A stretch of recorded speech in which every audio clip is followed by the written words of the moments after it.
શનિવારના રોજ Varasiya ring road ઉપર આવેલ સુખ શાંતિ સોસાયટીના મકાન નંબર B22માં વહેલી સવારે ચોર ચોરી કરવા માટે મકાનમાં ઘૂસ્યા હતા. ઉપરના માળે સૂતેલા પરેશ રાણા અને તેમના પરિવારને આગળથી સ્ટોપર મારીને પૂરી દેવામાં આવ્યા હતા. ત્યારબાદ મકાનમાં નીચે નકુચો તોડીને ચોરીનો નિષ્ફળ પ્રયાસ થયો હતો. ત્યારે વારસિયા પોલીસે તાત્કાલિક ઘટનાસ્થળે પહોંચીને વધુ કાર્યવાહી હાથ ધરી હોવાનું જાણવા મળ્યું છે. પરેશ રમેશભાઈ રાણા.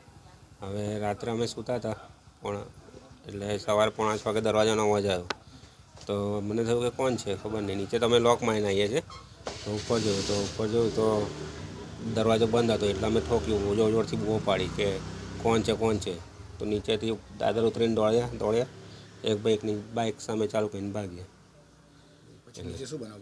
નીચે આવીને જોયું તો આ નચુકો તૂટેલો હતો અને અંદર જોયું તો અમે તો ગભરાઈ એકદમ.